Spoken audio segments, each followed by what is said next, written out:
การดูต้นไม้นะครับว่าถึงเวลาเปลี่ยนดินหรือไม่เราอาจจะดูได้ต้นไม้เนี่ยปลูกมาแล้วไม่ค่อยงดงามน้ำไม่ระบายหรือรากมากเกินไปเราจำเป็นต้องเปลี่ยนดินจะเห็นว่าดินด้านใต้ที่ผมเกลาออกนี่จะค่อนข้างแน่นๆนะครับ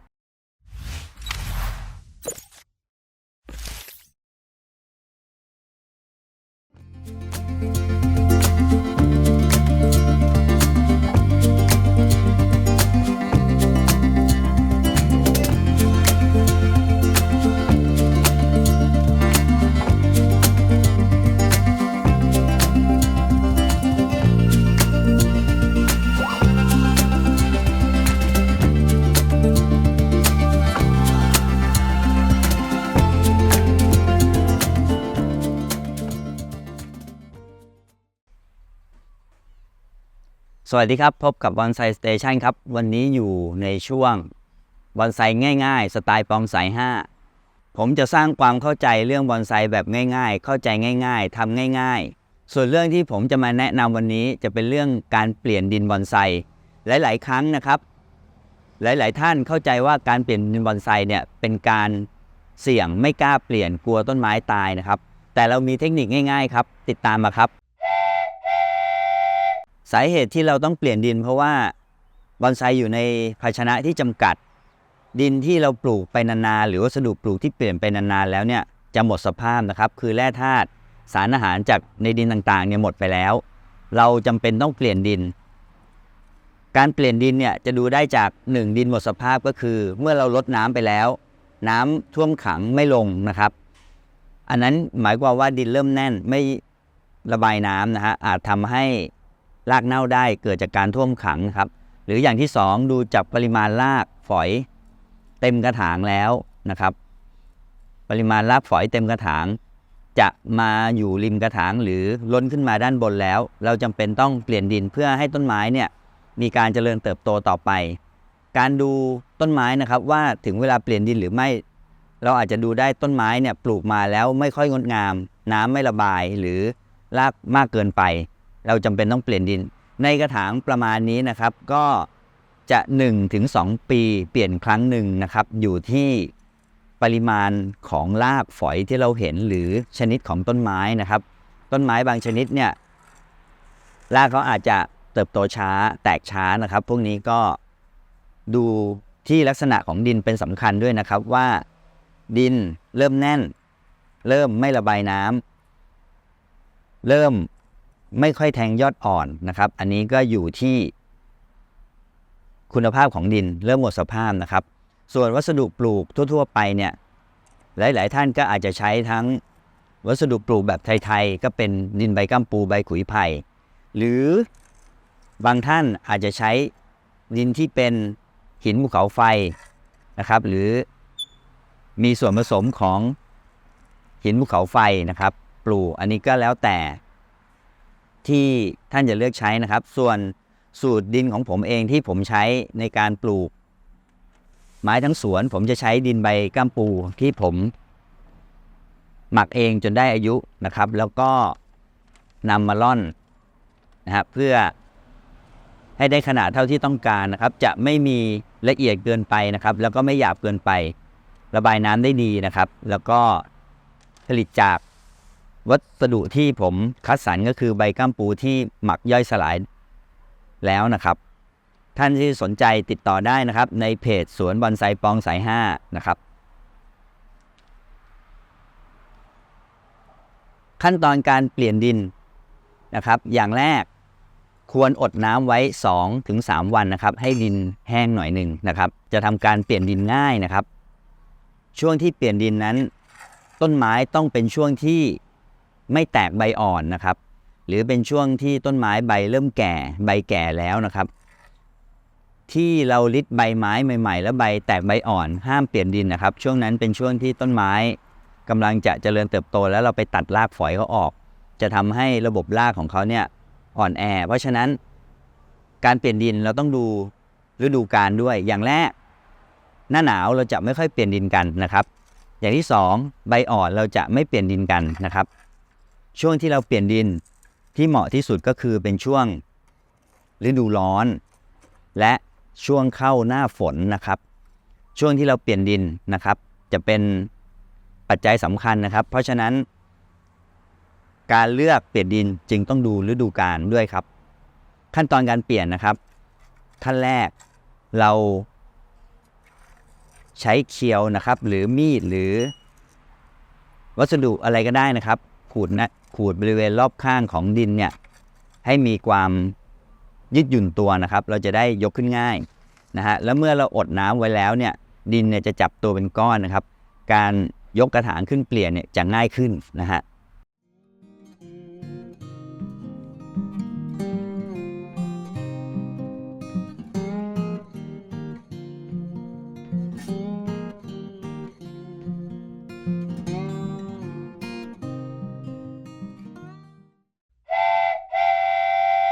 จะเห็นว่าตุ้มดินเนี่ยแตกออกมาตามรูปกระถางนะครับจะมีบริเวณบางส่วนนะฮะอันนี้ไม่แตกมาตามรูปกระถางแสดงว่าบริเวณนี้รากฝอยน้อยมากนะครับบริเวณนี้รากฝอยไม่มีนะฮะเราสามารถตัดตุ้มได้เลยนะครับโดยทั่วไปก็จะเอาดินออกสักประมาณ 40% ในกรณีนี้รากฝอยเยอะนะครับก็เอาออกได้ประมาณ 50% ได้นะครับการเปลี่ยนดินทุกครั้งนะครับเหมือนกับการผ่าตัดนะครับเพราะฉะนั้นมีความเสี่ยงที่ต้นไม้จะตายนะฮะการเปลี่ยนดินใหม่ๆเนี่ยถ้ารากฝอยเยอะนะฮะเราก็จะสบายใจได้ในระดับหนึ่งนะครับและจำเป็นต้องเปลี่ยนดินเสมอนะครับแม้ว่าจะมีความเสี่ยงแต่ว่าถ้าเราทำได้และมีเทคนิคในการทำหรือมีจังหวะในการทำนะครับต้นไม้จะโอกาสสูญเสียน้อยมากนะครับการที่รากฝอยมาเดินมาเต็มกระถางนะครับหรือแน่นกระถางเนี่ยจะทำให้ปลายรากของเขาเนี่ยไม่มีที่ไปแล้วนะครับรากเขาก็จะขดวนอยู่ในกระถางนะฮะการตัดรากฝอยออกเนี่ยนะครับก็จะทำให้ปลายรากฝอยแตกออกมาใหม่นะฮะเป็นการเพิ่มรากฝอยในอนาคตต่อไปนะครับบริเวณบางส่วนนะครับที่เสียหายไปบริเวณนี้นะฮะเดิมเนี่ยบริเวณนี้รากฝอยเขาไม่มีเลยนะครับถ้าเราเติมดินไปนะครับอนาคตรากฝอยก็จะมาเดินสู่ช่องว่างนะครับตามธรรมชาติของต้นไม้ของเขานะครับที่เขาจำเป็นต้องอยู่รอดเพื่อการดำรงชีวิตของเขาอยู่เช่นกันนะครับเพราะฉะนั้นต้นไม้ก็จะไม่ตายง่ายๆนะครับเขาก็มีธรรมชาติของเขาเพื่อการอยู่รอดในตัวของเขาเองเช่นกันนะครับ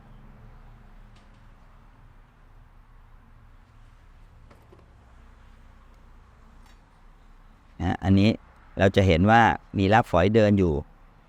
หน้ากระถางนะครับรากที่เราไม่จำเป็นแล้วนะครับบางส่วนตัดออกได้นะฮะกรรไกรที่เราใช้ในการตัดแต่งรากของต้นไม้นะครับส่วนตัวผมเองเนี่ยผมจะใช้กรรไกรต่างหากไม่ใช้รวมกับกรรไกรซอยกิ่งนะครับเพราะว่าการที่เราตัดรากต้นไม้หรือตัดไปในดินเนี่ยจะมีเศษดินเศษหินนะครับจะทำให้กรรไกรเนี่ยหมดคมไวนะฮะผมก็จะแยกกับกรรไกรซอยกิ่งนะครับแล้วก็จะมีรูปทรงที่แน่นหนาแข็งแรงนะครับจะเห็นว่าดินด้านใต้ที่ผม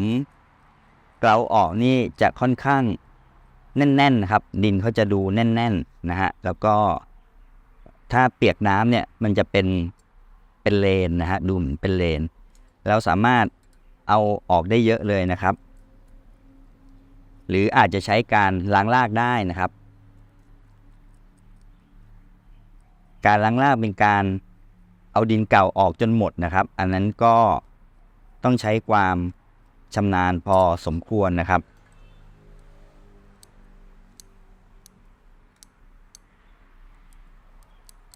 ซึ่งผมจะล้างรากกับไม้บางชนิดนะครับพวกโพไซไกลนะครับส่วนพวกตะโกมะสังอะไรพวกนี้ไม้ที่รากฝอยระบบรากฝอยน้อยเนี่ยผมก็จะไม่ค่อยทำการล้างรากนะครับแต่อาศัยทำการเปลี่ยนดินเอาผมตัดลวดนะครับอันนี้เป็นลวดเบอร์ 1.5 2 เส้นนะฮะร้อยไปที่รูกระถางถ้ารูกระถางไม่มีรูร้อยลวดนะครับเป็นรูที่เจาะมาให้เรา2รูตามปกตินะครับเรา ผมก็ใช้ลวด2 เส้นร้อยไปในรูกระถางเลยเพื่อมัดต้นนะครับเมื่อเราปลูกเสร็จแล้วมัดต้นกับต้นไม้ไว้ไม่ให้ขยับนะครับอันนี้จะทำให้ระบบรากเนี่ยเดินได้ดีขึ้นแล้วในกรณีที่กระถางบางเนี่ยนะครับเมื่อเราผูกตุ้มไปแล้วจะป้องกันต้นไม้ไม่ให้ล้มได้ด้วยนะครับการปลูกต้นไม้นะครับปลูกบอนไซนะครับจะต้องมีขั้นตอนการทำมากกว่าไม้ชนิดอื่นเล็กน้อยนะครับเพราะว่าเป็นงานละเอียดอ่อนนะครับแล้วก็มีผลจริงๆนะครับเมื่อเราผูกต้นไม้ได้แน่นเนี่ยจะทำให้ระบบรากเดินดีต้นไม่ค่อยขยับไม่ล้มไม้ก็จะฟื้นตัวไวนะครับผมลองกระถางด้วยตะข่ายพลาสติกนะครับกันดินไหลนะฮะแล้วก็ผมจะใช้หินภูเขาไฟเบอร์ 2นะครับรองก้นกระถางไว้นะฮะ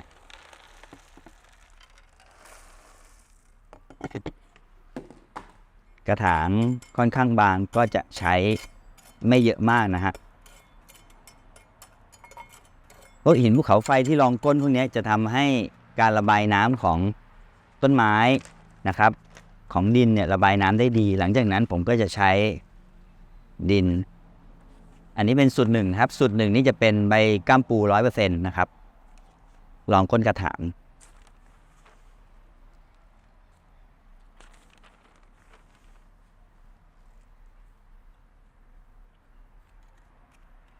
ใบก้ามปูที่ผมนำมาใช้เป็นวัตถุดิบ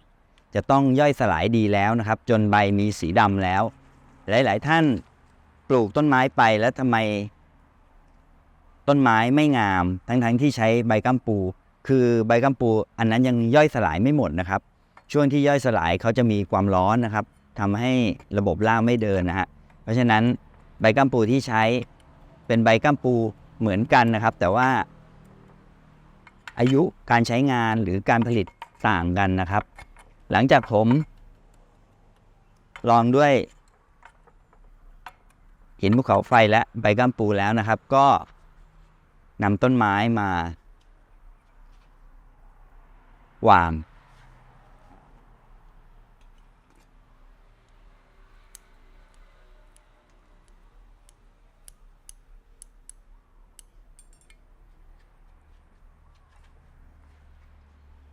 เช็คดูว่าสูงต่ำเป็นที่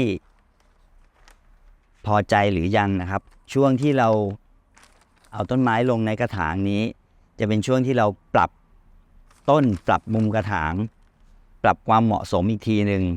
ซ้ายขวาหน้าหลังเป็นอย่างไรบ้างการรัดต้นนะครับผมร้อยลวดที่ก้นกระถาง2 เส้นนะครับก็จะแตกออกมาด้านละ2 เส้นแบบนี้นะครับเราก็ดึงเส้นหนึ่งมาผูกกับอีกฝั่งหนึ่งนะครับการผูกเนี่ยคาดคะเนจากตุ้มเดิมนะครับตุ้มเดิมของต้นนะฮะกระถางบางชนิดนะครับอาจจะมีรูกระถางไว้ให้เราร้อยที่ก้นกระถางไว้แล้วอันนั้นก็จะง่ายขึ้นนะครับเราก็ทำการผูกนี้จะเป็นการช่วยป้องกันไม่ให้ต้นไม้เคลื่อนที่หรือล้มในกรณีที่ปลูกใหม่และรากยังไม่เดินนะฮะเราก็จะทำการผูกเอาไว้ก่อนหลังจากเราเติมดินผูกต้นเรียบร้อยแล้วนะครับก็จะรดน้ำให้ชุ่มๆให้น้ำไหลออกก้นกระถางเลยนะครับแล้วก็ใช้B1ผสมน้ำอาจจะผสมไตรโคโดมาป้องกันเชื้อราอีกทีหนึ่งลดซ้ำอีกครั้งหนึ่งช่วงนี้เราก็จะเอาไม้ไว้ลำไรประมาณ 7-10 วันนะครับแล้วก็ค่อยนำออกแดดตามปกติก็เป็นอันเสร็จขั้นตอนต่างๆในการเปลี่ยนดินครับการเลี้ยงบอนไซนะครับเราต้องสังเกตดูที่ดินและการเจริญเติบโตของต้นไม้นะครับถ้าดินเริ่มแน่นรดน้ำแล้วน้ำไม่ระบายออกหรือระบบรากเต็มกระถางแล้วล้นออกมานอกกระถางแล้วหรือสภาพของดินหมดสภาพดูแล้วไม่ค่อยมีสารอาหารดูไม่ร่วนซุยเราก็ทำการเปลี่ยนดินได้นะครับการเปลี่ยนดินดูฤดูกาลนะครับไม่ควรเปลี่ยนในฤดูหนาวนะครับควรเปลี่ยนในช่วงหน้าร้อนหรือช่วงฤดูฝนเมื่อทำการเปลี่ยนดินก็ทำการตัดแต่งตุ้ม อย่างที่เราเห็นนะครับสำหรับท่านที่ต้องการทดลองเปลี่ยนดินลองเปลี่ยนกับพันไม้ง่ายๆนะครับเช่นโพไซไกโมกเพมหน้าพวกนี้เปลี่ยนดินง่ายนะครับโอกาสรอดสูงนะครับเราทดลองการเปลี่ยนด้วยการค่อยๆเซาะดินเก่าออกนะครับก่อนเปลี่ยนอดน้ำไว้สัก 2-3 วันนะครับเอาดินเก่าออกแล้วก็ค่อยๆตัดแต่งตุ้มรากนะฮะแล้วก็ทำตามขั้นตอนที่ได้ดูไปนะครับรองหินด้วยภูเขาไฟเพื่อให้ระบายน้ำได้ดีแล้วใช้ดินปลูกหลังจากนั้นรดน้ำให้ชุ่มตามด้วย B1 ไว้ในพื้นที่ลำไรแล้วต้นไม้ไม่นานนะครับประมาณ 10-15 วันก็จะเริ่มปลิใบอ่อนเมื่อต้นไม้แข็งแรงก็นำออกแดดได้ตามปกติครับนี่เป็นขั้นตอนง่ายๆในการเปลี่ยนดินนะครับที่เพื่อนๆลองไปทำดูนะครับสำหรับท่านที่ทำแล้วชำนาญแล้วเราสามารถเปลี่ยนดินได้ในทุก2 ปี 3 ปี 1 ปีดูตามสภาพของกระถางของดินนะครับส่วนเทคนิคต่างๆหรือบอนไซง่ายๆต่างๆเดี๋ยวผมจะทำมาในคลิปต่อๆไปนะครับสำหรับวันนี้สวัสดีครับทุกท่านสามารถสนับสนุนช่องของเราโดยสมัครสมาชิกเริ่มต้นเพียงเดือนละ35 บาทท่านจะได้สมัครสมาชิก Freshie Member สิ่งที่ท่านจะได้รับคือป้ายชื่อผู้สนับสนุนช่อง Bonsai Station